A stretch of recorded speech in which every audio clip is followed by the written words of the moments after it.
So, ayan guys, magtatanim na naman kami ng kalabasa. Ayan. So, kaya may nilagay kaming ita saka plastic dito.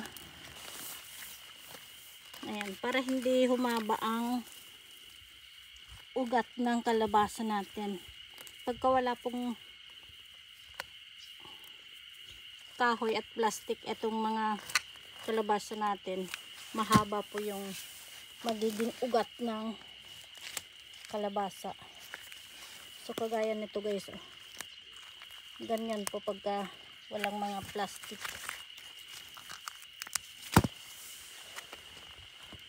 Ayan. So kailangan diligan ng marami para hindi madaling ma-dry itong kalabasa na itatanim natin. So ganyan na kadami ang ugat guys. Ayan, pagka tinanggal mo, kasama na yung lupa. Pero kung yung normal lang na lupa ang gagamitin natin, hindi siya kakapit dito. Pagka hinugot mo, mahuhulog po yung lupa pagka hindi ito ganitong lupa yung ginamit. So ayan.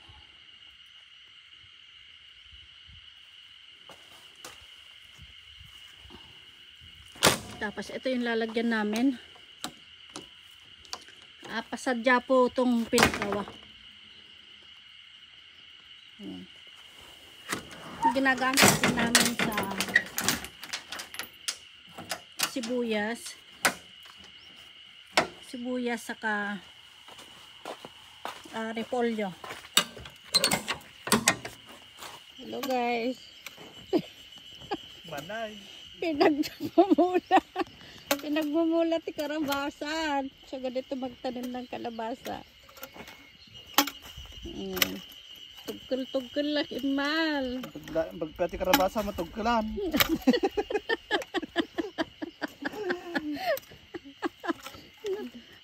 Wala di ko awanay. Ni hari mo nga tugkul-tugkal. Kailangan naman ni hari ti tugkul-tugkul sa. May nagpabadakan. Nepe nga binadabadakan mo tugsan. Sa kurinti natin kape. Ayan. So yan guys, kailangan maglagay kami ng mulching para kahit na walang ulan, palaging basa yung loob ng mulching. So kagaya nito guys, oh. Ayan, nag-moist sa loob ng mulching. Saka mabilis lumaki tong kalabasa pagka may mulching siya. Ayan. Tapos lagyan muna namin ng lupa para pagka tinanim matatabunan agad.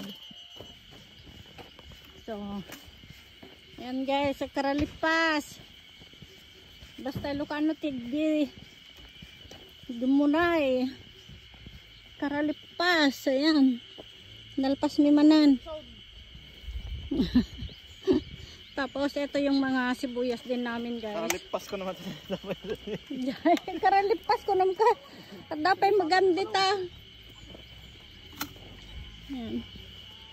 Tapos ayan may mga sibuyas namin. Yung nandun naman sugar beet. Ayan. Lalaki na tong mga sibuyas namin guys. Dito sa gitna ng bundok ito. Ang gitna ng bundok. Ayan, bali 4.5 hectares tong tinatanim namin na kalabasa. I-search mo ata, hare, picture mo. Medicine ano ata?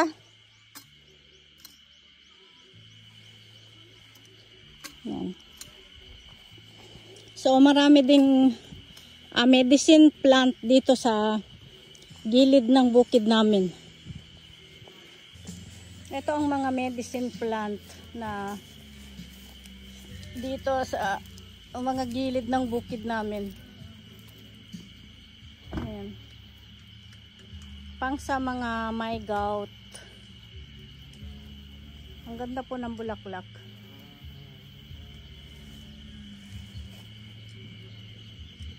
Dyan nakalukot yung banta na dyan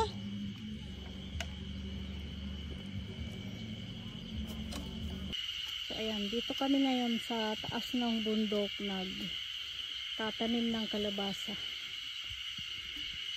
Ayan. So etong bundok na to dati pinagkukuhanan ng lupa na nilalagay sa mga bukid. So ayan guys, bundok to na kinuhanan ng lupa. Ayan. Yung mga puting lupa na nilalagay sa mga bukid. So diyan sa bandar yan.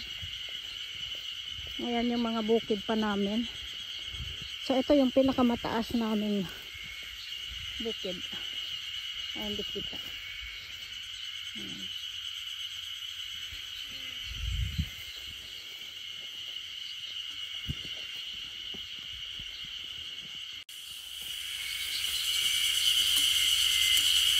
So ayan, napaka-presko dito sa taas ng bundok. Maganda dito magtanim. Marami kaming na-harvest dito. Maganda tong lupa na tinataniman namin para kasambay. Kung sa Ilocano murong po ang tawag dito sa ganitong lupa. So ayan guys, sa baba yan yung mga sibuyas namin. Ayan.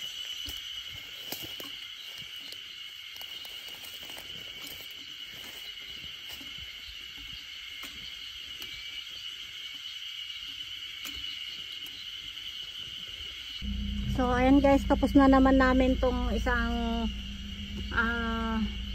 lugar na tinaniman namin ng kalabasa. So punta kami sa ibang bukid. Ayan, ito yung bukid namin na nandito sa tuktok ng bundok. So ayan, pababa na kami.